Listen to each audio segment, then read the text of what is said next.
Once near the end of a semester of restorative justice, we asked the inmates in our circle what they would like us to tell the people on the outside. And some of them responded, "We just want people to know we're human beings," or um, "tell them that the system is so hard," or "I wish I could just take that 10 seconds back." But one man who I've known for the 4 years I've been doing prison ministry said, "There are 23,000 people incarcerated in the state of Wisconsin, and someday we will be your neighbors. So you probably want us to have the programming and resources necessary to be better people when we come out than we were when we got in. Someday we will be your neighbors." Inside the chapel of the prison, we sit in chairs in the tradition of the Native American talking circle, and we participate as equals, listening in open and honest and vulnerable conversation. We answer questions such as, who were you when you were 13? And who loved you when you were 13? And what is the greatest gift you've ever been given? And how do you define respect? Thinking of the word neighbors, I looked around the circle and I saw the men who I had shared hours with every week for the past few months. A man who lost his leg in childhood, and the trauma sent him into terrible life choices. He told us about the time he hid a gun in his prosthetic leg at the age of 13 and confessed to us, as he had already confessed to the judge, of selling heroin to a young friend who overdosed and died, leading him to a 12-year reckless homicide sentence. And then there was a young, practical kid who lost his mother to a drunk driver when he was 4 years old, and then killed his best friend, the father of a 4-year-old boy, in a drunk driving accident at the age of 22, who through tears told us that he was suicidal and then wove a beaded butterfly out of the teeniest little beads that he bought at the prison canteen and declared it his sign of hope.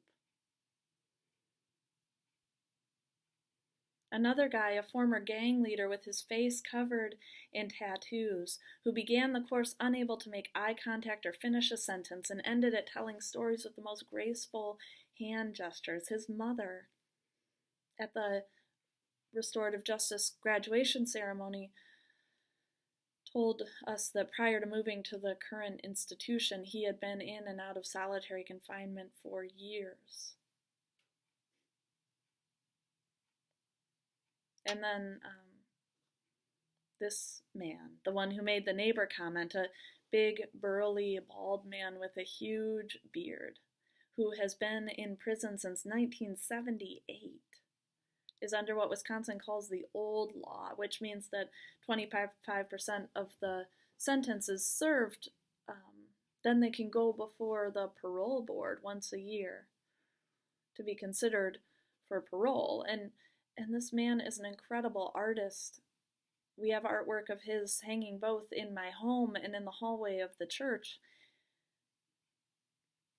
He just had a parole board hearing, and he will a year from now, too. And 30 other men, ages 18 to 70, black and white, Hispanic and Native American, Christian and Buddhist and Muslim, and with no religious affiliation. And someday they will be our neighbors.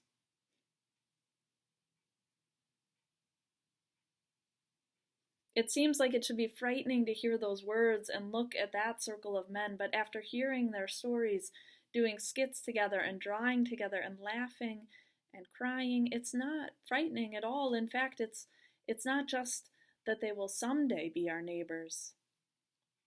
When we see what we see and hear what we hear it becomes apparent that they are our neighbors now.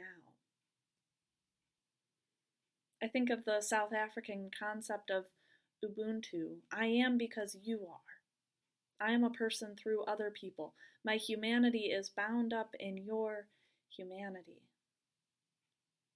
They are our neighbors, who we're called to love as we love ourselves. Whatever crimes are committed, whatever trauma is endured, whatever mistakes are made, whatever self-awareness is developed, we belong to each other.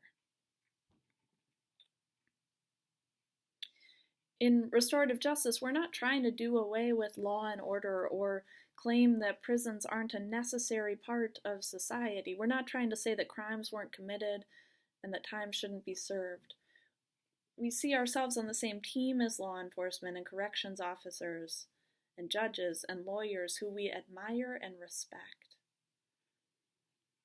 But we also see ourselves on the same team as the offenders, our neighbors, children of God, in whose image each and every one of us was created, to whom we belong.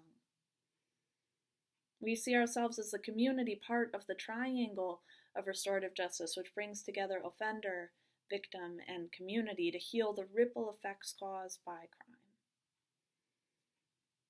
And because of our commitment to our neighbors and our identity as community, we call into question over-incarceration and high recidivism rates.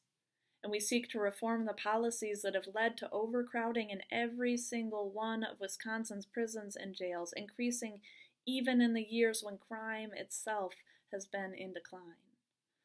And we call into question systemic racism, and we want to understand why it is that Black men are incarcerated for nonviolent drug offenses at 6 times the rate that white men are, when statistics and studies consistently show that drug use is proportionately the same across races.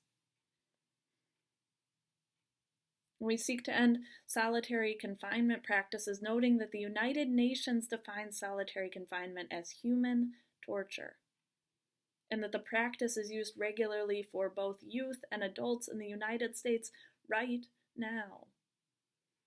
In 2015, a study released by the Association of State Correctional Officials and Yale Law School stated that 4.9% of the nation's inmates were in solitary confinement, defined by time spent in a solid wall room for 22 hours a day, 15 days or more. Some of them for years.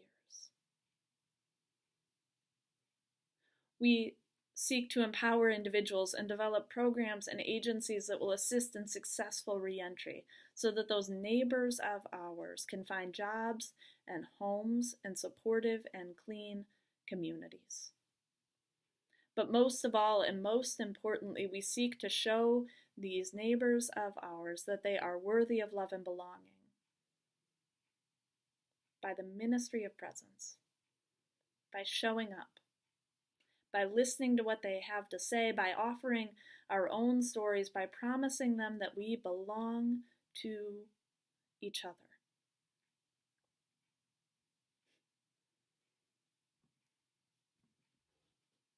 And that's why I go to prison.